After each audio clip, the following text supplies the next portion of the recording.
Shalom. Kisah Pakassul adalah kisah tentang kasih karunia Allah yang mengalir ke seluruh dunia dari salib dan kebangkitan Yesus di Yerusalem hingga ke ujung bumi.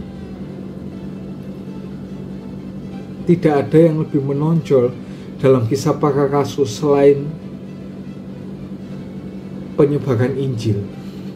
Yesus menjanjikan perluasan geografis di awal, seperti dikatakan di Kisah Rasul 1 ayat yang ke-8. Tetapi kamu akan menerima kuasa kalau Roh Kudus turun ke atas kamu, dan kamu akan menjadi saksiku di Yerusalem dan di seluruh Yudea dan Samaria sampai ke ujung bumi. Dan kisah Pakassul ini mengikuti berita tentang kematiannya yang menyebar dari Yerusalem, Yudea, Samaria, bahkan ibu kota Roma yang jauh.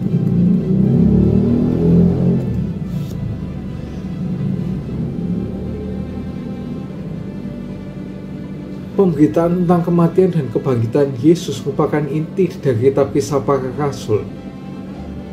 Kata Yunani untuk memberitakan Injil adalah evangelizo, yang lebih sering muncul dalam kitab ini daripada di kitab-kitab lainnya di Perjanjian Baru.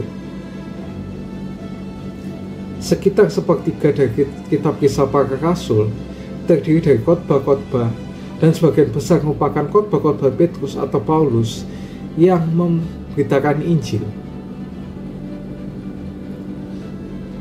Kabar baik tentang keselamatan yang dicapai dalam Kristus dan diterapkan oleh Roh Kudus yang meluas ke ujung-ujung bumi melalui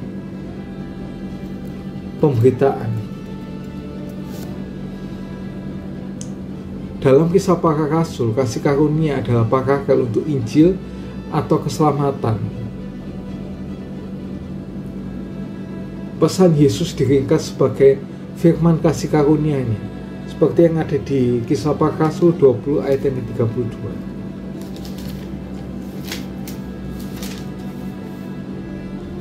Dan sekarang aku menyerahkan kamu kepada Tuhan dan kepada firman kasih karunia-Nya yang berkuasa membangun kamu dan menganugerahkan kepada kamu bagian yang ditentukan bagi semua orang yang telah dikuduskan. Orang percaya dikatakan menerima kasih karunia atau penuh kasih karunia, itu mereka ditantang untuk hidup dalam kasih karunia, seperti yang katakan di Kisah Rasul 6 ayat yang ke-8. Dan Stefanus yang penuh dengan karunia dan kuasa mengadakan mujizat-mujizat dan tanda-tanda di antara orang banyak. Para misionaris dalam Kisah Pakassul memberitakan kasih karunia Allah melalui kasih karunia inilah orang-orang mampu menanggapinya dengan iman. Injil tersebar meski ada hambatan geografi, suku, budaya, jenis kelamin, dan kekayaan. Kitab Kisah Pakassul menyingkapkan pengejaran Allah yang penuh gairah terhadap umatnya, yang dimulai dengan para pengikutnya di Yerusalem yang meluas ke Samaria dan lalu ke seluruh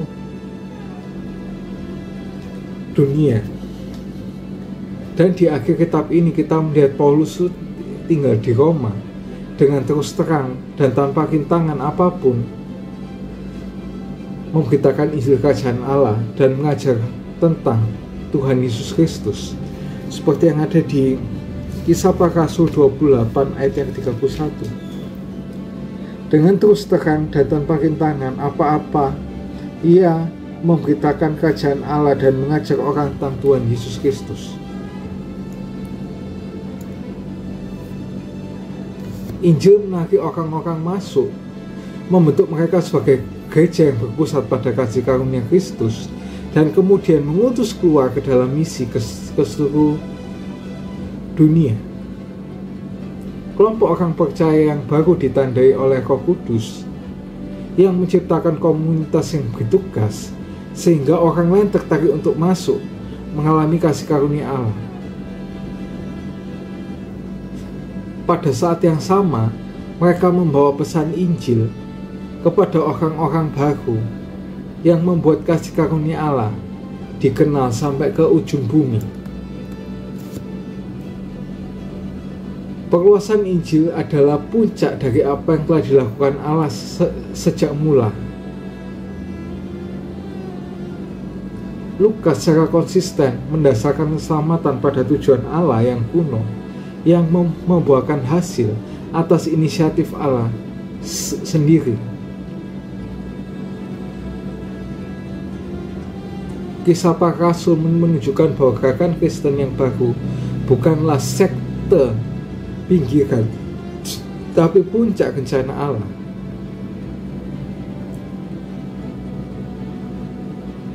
Apa yang hanya terlihat sebagai bayangan dalam perjanjian lama, akhirnya Allah nyatakan sepenuhnya melalui Yesus Kristus.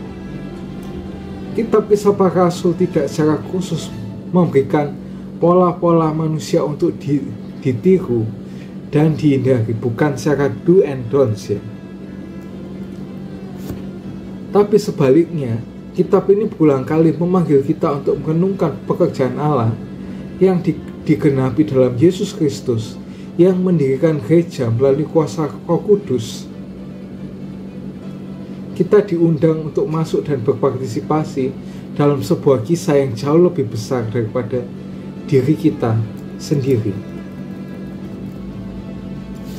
Dalam Kisah Para Rasul, Injil tidak berkembang melalui kekuatan manusia, tetapi melalui kelemahan, pertentangan, dan penganiayaan. Kekuasaan setan, kekuasaan dan otoritas duniawi, pertentangan pemerintah, hambatan bahasa dan budaya, penderitaan yang hebat, dan penganiayaan berdarah, dan juga pemenjaraan yang tidak adil, ketidakpercayaan, pepecahan internal, dan bahkan garam kapal dan ular, semuanya itu mengancam untuk memperlambat kemajuan Injil. Namun, pertentangan dan penderitaan tidak mengalami penyebaran Injil kasih karunia Yesus Kristus, melainkan justru mengorbankannya. Injil menyebar meski ada batasan geografis, suku, bangsa, budaya, jenis kelamin, dan kekayaan. Banyak dari batasan ini tampak begitu kuat sehingga Injil diberitakan kepada lapisan masyarakat yang baru. Kerusuhan pun tetap terjadi. Namun, Lukas tidak menjelaskan bahwa tidak ada seorang pun berada di luar jangkauan kuasa penyelamatan anak Allah, dan tidak seorang pun terbebas dari kebutuhan akan kasih karunia penebusan Allah. Semua orang menerima kasih karunia Allah melalui satu pribadi, yaitu Yesus Kristus. Injil Yesus disebarkan ke semua tempat dan semua jenis orang, karena Yesus adalah Tuhan atas semua orang. Berbahagialah bagi setiap yang mendengar firman Tuhan, merenungkannya, menyimpan dalam hatinya, dan bahkan melakukannya dalam kehidupan sehari-hari. Ia seperti orang yang mendirikan rumah di atas batu, dan apabila ada angin yang menerjangnya, rumah itu tidak akan roboh.